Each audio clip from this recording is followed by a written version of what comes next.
That's what I want to say. So, you heard a little bit about me, but I want to start by sharing with you the story that I think gives us all a window into what exactly is possible. And it's the story of Michigan State.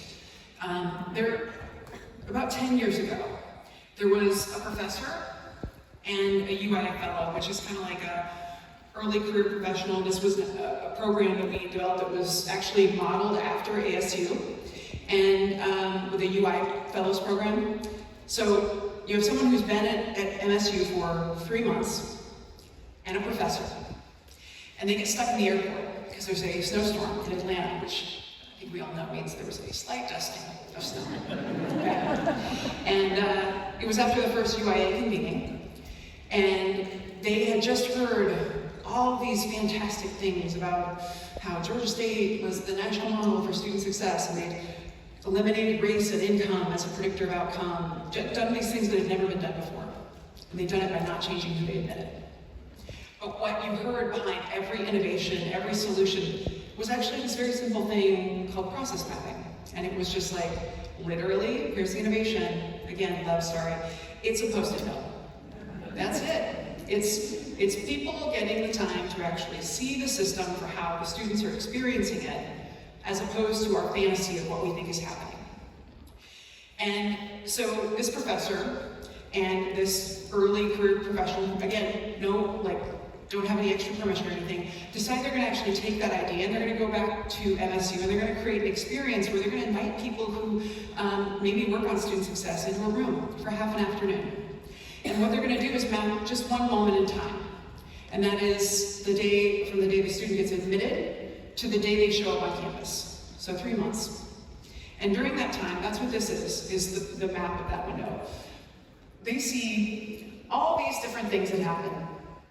And it's kind of magical because in that room, there are things like, hey, we should stop doing this, clearly, because everyone can see how many of our systems don't make sense for students. And the person in the room's like, yeah, actually that reports to me, so I'll just fix that now. It's not like the case of change where like a plume of smoke goes up and we're told how change should happen. The people in the room decided what needed to happen. They didn't need any permission or authority because we all saw the problem.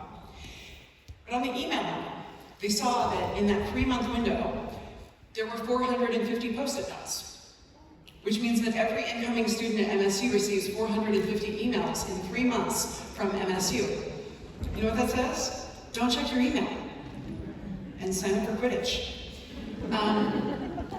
They also found that there were 50 types of holds a student could have on their account that the university had no idea were possible. This is a very simple thing that any one of us could do. It takes $0, and there's no excuse not to do it. It enables people in one space to actually understand how our system was actually never designed to actually support the students being successful. It's not really designed at all. It's just kind of happenstance. And what it does is it gives us all power to actually decide how we can fix things. And that day is one day at MSU. And so, no, it's not a magic wand, but they do change how they communicate with students, and they do reimagine how they do financial aid holds, and they do actually give me permission to talk about this story.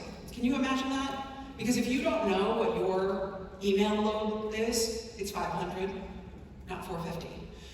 Because we have to see the system for how it is and not how we think it is. So this is just one thing that later turns into other things, because we hear this story at the UIA, and my campuses then are like, hold my beer, here we go. Some campuses model transfer, some map major change, some map how students are forced to choose a major before they actually know anything about higher education. And what they do is they realize that we can actually change all kinds of things to make them work better for students, and it doesn't take permission, it doesn't take someone telling us what to do, and in fact, everyone can be a part of making student-centered design. So this is how it goes viral, is this story, and it goes across these universities. And again, it's just a Post-it note. We always think that innovation is like so complex and it requires someone super high up with the fanciest of pants. But these pants are normal pants, man. And it turns out that faculty are absolutely at the heart of it, because you all have the front row seat. You have the most important seat in the house because you are actually watching as students walk out the door for a reason that you've already raised your hand about 15 times. and they're never going to come back. Because it's never the big stuff that stops students, it's the small stuff. It's the fact that, yes, it might be a little bit of money, but often it's because they don't understand our process or our systems. They're not actually set up around them. So our campuses, this is who the UIA is. This was founded because President Crow had an idea of like, hey, wouldn't it be cool to have friends who are doing the same thing and actually taking our ideas and we're taking their ideas and like, what if we could actually build a movement that was bigger than any one institution and try and change the future of America? No big deal, just like fix America. And so this group of institutions then has, over the past 10 years, that's actually what you're looking for, is like, who are we talking about here? So, all kinds of institutions, large public research, you get the point.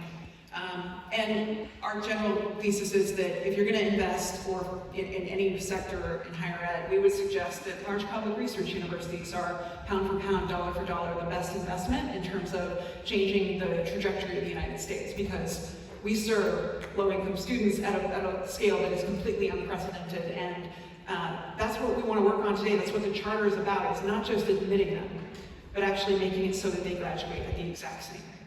But I do talk a little bit of trash about the Ivy League, I'm not going to lie, right? And a little bit of political arts, but I just think that what you do is the most important thing that one can do in higher ed. So anyway, the gist of these is, you hear about this story about just a professor and just some new employee. They decide to take responsibility for trying to fix a system, create an experience so other people can be a part of change instead of having change done to them. And it goes viral. And now the results is that over the last 10 years, the UIA has graduated 143,000 more students than we were on track to, or our stretch capacity 10 years ago. President Obama announced our first goal on stage, and it was 68,000, and that's what we hit 143. More importantly, 89% more graduates of color, 41% more low-income graduates. Nothing in the history of higher ed has had this kind of systemic change impact, and it's actually based on just people like you deciding that student success is everyone's job, and we don't need permission to try and solve problems, and we're going to try and make it so it feels good to do change. Because anyone who tells you that they love innovation and change, just full scale, well, they're a liar. Because most people, you only like the innovation and change you like, right? You like the innovation that was your idea. But there's a way to make innovation actually feel good for everyone so that it actually continues and that it feels like it's something that you have ownership of. So the things that we have talked about, there's a lot about innovation going on at this event. I'm very excited about all of these ideas, but again, these are the lessons that I've learned that can put in your pocket and basically make it easy to implement innovation, no matter where you sit, no matter how large your classroom is, etc. And there is really one touchstone, I would say, about innovation and how to build a culture of it. And it is, you want to create a space that takes more shots on goal. That's it. It is literally the difference. It's what's special about this place is that you just keep trying little things and you make mistakes and nobody dies, I hope. But you just keep trying little experiments. You don't do experiments every blue moon and then everyone's very nervous about it because this is our one time doing something new. You try and microdose change so that it is a part of your diet. It's something you're used to and it's not so scary. Right? You want to make it so that it's not so big. More shots on goal. There's no institution who has taught me that more than this place, because you see it all the time. But it's something that you can do in your classroom. It's something that when we're thinking about any of the innovation solutions that you're hearing about over yesterday and today, adapting that idea, evolving that idea, and scaling that idea into your classroom, or taking that idea and running with it. It's just going to be about making the experiment smaller. You want to lower the cost of failure. If failure is very scary and something that's very expensive, then we're never going to try new things. So the culture of innovation, more shots on goal, that's it. You can put that in your pocket. You heard about the Post-it notes, costs no money.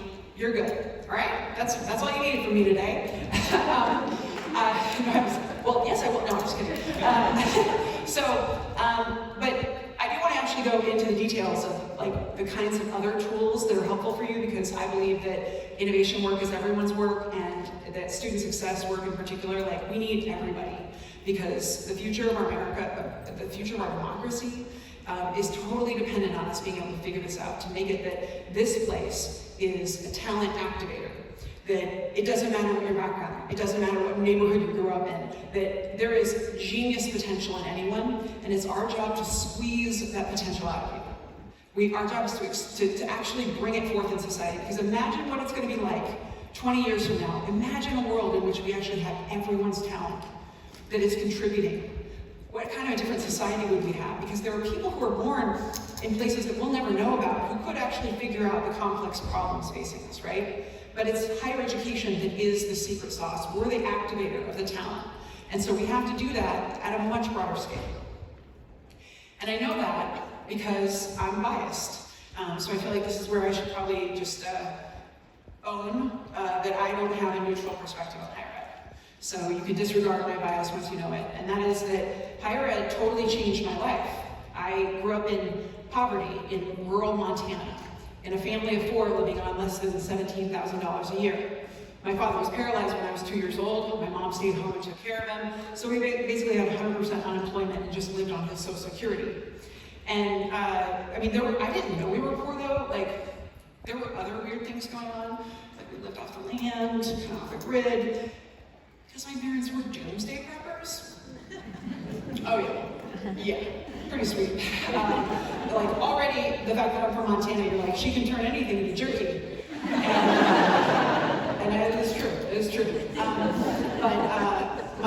If you don't know what doomsday preppers are, they're the kind of people who their idea of a good time is preparing for the end of the world. They're really good at parties.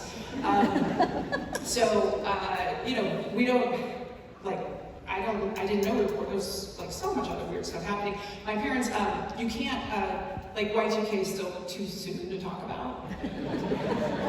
That was our Super Bowl that got canceled. But don't worry, because this 2020 was our Olympics. And every time I called home, I know that COVID was hard for you, but let me tell you, I confirmed that there is no limit to the number of ways someone can say, I told you so. Yeah. So, very strange family. I was one of those kids who, like, the day I turned 18, like, got in the prone position and, like, sprinted for the border. And I had no conversations that were really productive, like a lot of low-income and first-generation students. The only conversation about college was every time it came up, my dad would say, if you want to go, that you should just do what your brother did, and win a state championship in wrestling. It was super helpful for a 13-year-old girl. I did wrestle for a hot second. Singlets, cauliflower, just not my body. So I just, like, again, a lot of students who were given bad advice, which is like the one thing that is like a naturally occurring resource, I kind of sifted through and found something to follow. And what I found was, if I was really good at something, then I would get to go to college. That's what I thought. And so I focused exclusively on winning a state championship. And I, ultimately was one of those kids who represents like 2 data points that nobody notices. And so when I finally graduated high school, the 2 data points are, I was an undefeated state champion in debate. You thought I was going to say wrestling. And I graduated barely by the skin of my teeth with a 2.3 GPA. Yeah.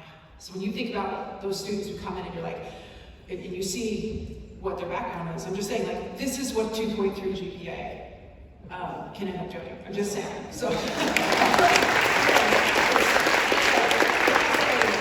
talent activator, I really mean it.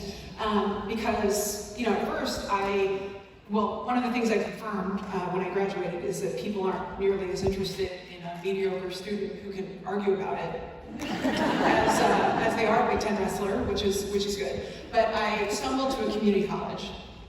And like a lot of 18-year-olds who've been socialized to respect their elders, I literally thought that naturally this is the place where literally the smart people are.